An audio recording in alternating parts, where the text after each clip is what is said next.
अरे बाप रे, ई का भइल? अचानक से लैपटॉप ऐसे हैंग हो गई। अरे बाप रे, अब हम का करी कुछ समझ में नहीं आवत। अरे बाप रे, कंप्लीट करे वाला प्रोजेक्ट तो बहुत सारा बा। ऐसे वक्त में ये भी गड़बड़ करता। अब कैसे प्रोजेक्ट के हम खत्म करी? अगर प्रोजेक्ट खत्म ना हुई तो मैनेजर बहुत हम पे चिल्लाई। ठीक बा, अभी देखा तनी कोई सर्विस मैन गूगल पे मिलता कि ना। वही सही रही, दूसर कोनो रास्ता भी नहीं है।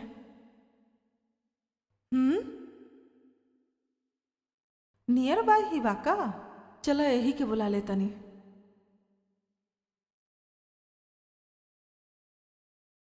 हेलो। हेलो, अस्वत कंप्यूटर सोल्यूशन। हाँ हाँ मैडम, ये तो अस्वत कंप्यूटर सोल्यूशन बा। बोली मैडम, का प्रॉब्लम बा?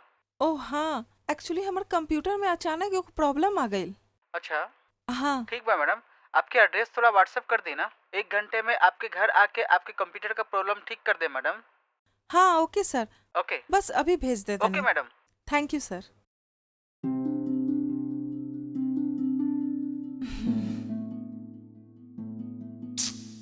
इम्पोर्टेंट टाइम में ही ऐसा गड़बड़ हो जाला।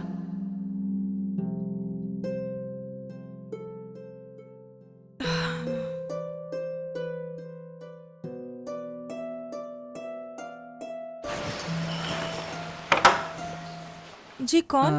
हम लैपटॉप सर्विस खातिर आयल बनी। अच्छा, आप ही है का? अंदर आई।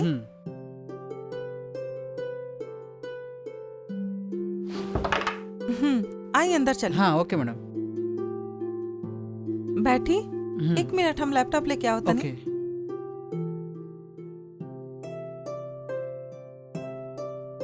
ई ली।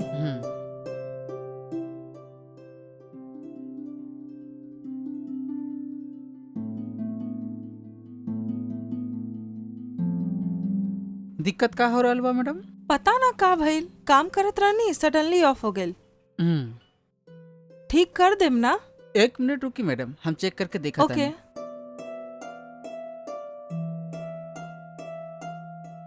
लैपटॉप चार्ज बा ना मैडम? हाँ, कर देले बनी। का मैडम, घर के मेहमान के चाय वाय ना पिलावेला का? अरे हम तो भूल ही गए नहीं। 1 मिनट रुकी, हम लेके आओ तनी।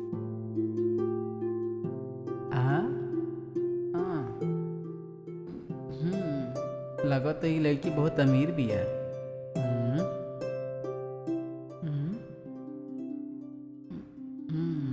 देखे के होई कि कुछ बड़ा माल मिली कि ना। ई ली पी। 1 minute madam. Thank you. It's okay. अगर आप बुरा बात ना मानी तो थोड़ा पानी लेके आई सकम? बहुत गर्मी बना, यही से प्यास लगा था। हाँ, लेके आओ तनी, रुकी। अपन काम शुरू करे के वक्त आ गई।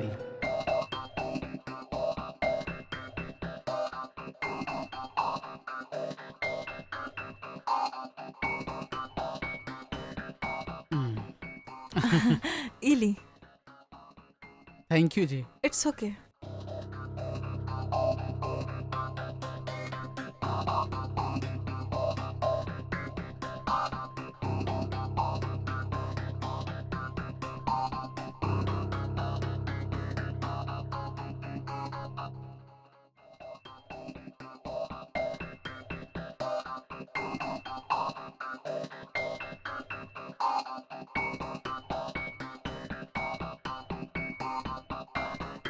एकदम ठंडा बा ना? ई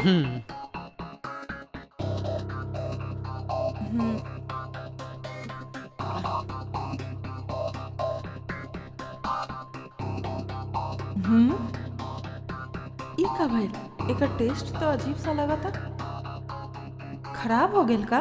कड़वा लगा था। अरे ई का सर भारी लगा था। का भइल? हाँ, दवाई काब करत है।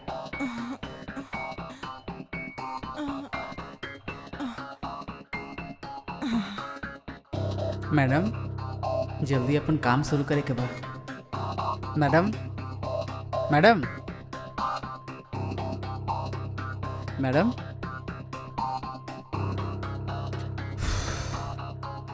एक ही टैबलेट में एकदम जबरदस्त लैपटॉप मिल गई बा। खुदा हाफिज।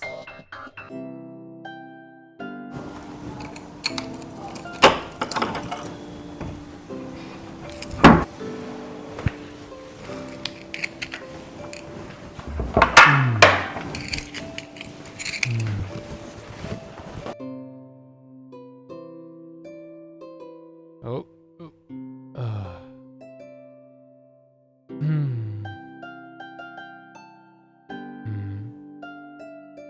आखिर ई टाइम वो कहाँ गए होए?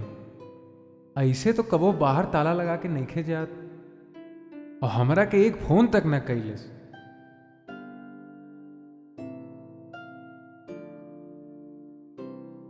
खैर फोन करके देखी।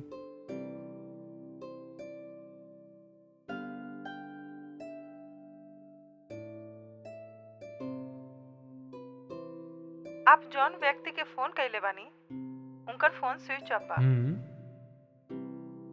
स्विच ऑफ बा। फिर से कोशिश करी। आप जौन व्यक्ति के फोन कैले बानी उनकर फोन स्विच ऑफ आ रहल बा। घरों में नइखे बा, फोनवो स्विच ऑफ बा। एकरा के का भइल? आखिर कहाँ गइल होखी? ठीक बा, बाबूजी के फोन करके देखी। Hello hello. अजीत बोला तानी माँ जी, सुमी हुआ गइल बिया का? ना दामाद जी यहाँ तो नहीं आयल, काहे का भइल? ना कुछ ना, हम ऑफिस के काम से बाहरे गइल रहनी, अब वहीं हम घरे नहीं है। और घरे आके देखनी तो सुमी घर में ना मिलल। हमके कॉल करके देखनी तो ओके फोन स्विच ऑफ लागत रहे। कहूँ आपके घर तो नहीं कल, यही से आपके लगे फोन कईनी है। ना दामाद जी यहाँ तो नहीं आयल, लागता कोई सहेली के घर गए हुई। आप एक काम करी, ओकर दोस्त के यहाँ पे फोन करके देख ली। ठीक बा ठीक बा ठीक बा माँ जी। ठीक बा दामाद जी। ओके माँ जी। वो वहां भी नहीं गई तो कहाँ गए लोग? हेलो, हम सुमी के पति अजीत बोला तानी। सुमी रउआ घरे तो ना गई? हेलो, सुमी रउआ घरे गई बिया का? हेलो हमारा यार। अरे हाँ बोला यार, का बात बा?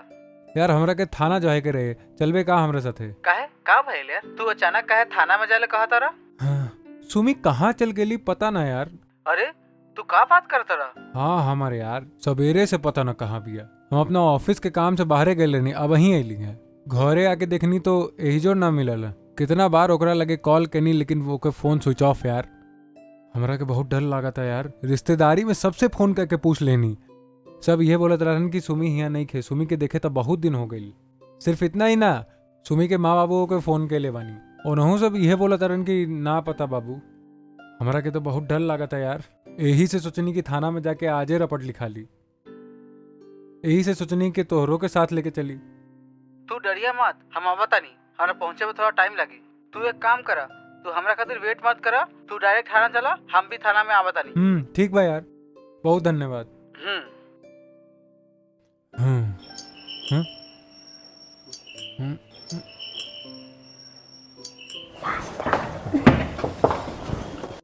सुमी ऐसे फालतू का का देखा था सर? थोड़ा पकड़ी इनके। सुमी के का भइल? सर आप पहले बेडरूम ले जाके सुता दो इनका, फिर हम सब बोला था नहीं आवत नहीं।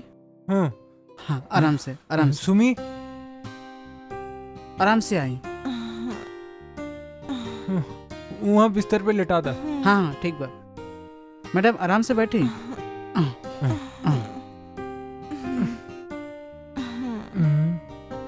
सर आपसे बात करे के बाद थोड़ा बाहर आई ना।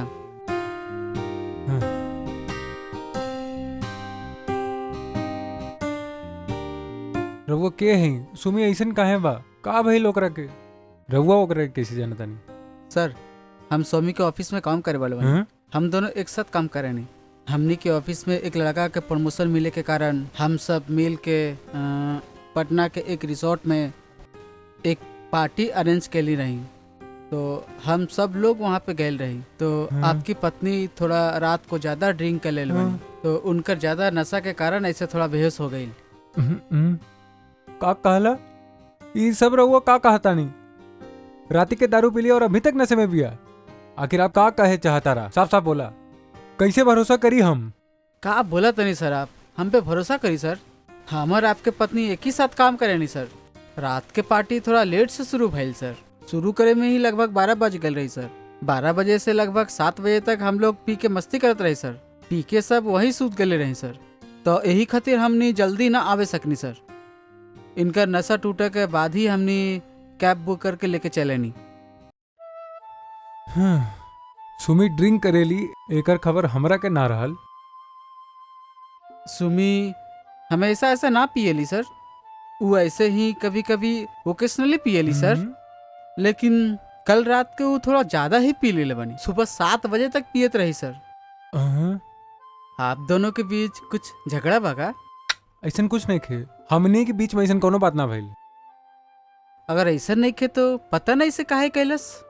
अगर आपके बीच कुछ झगड़ा वगड़ा नहीं खे तो ओकर और कोनो प्रॉब्लम होई सर, यही खातिर वो कल ज्यादा पियत होई सर। ठीक बस सर, हमके ऑफिस खातिर देर हुआ था तब हम निकला था नहीं। ठीक ओकरा बा। ठीक तरह से देखभाल करा सर। भाई सर।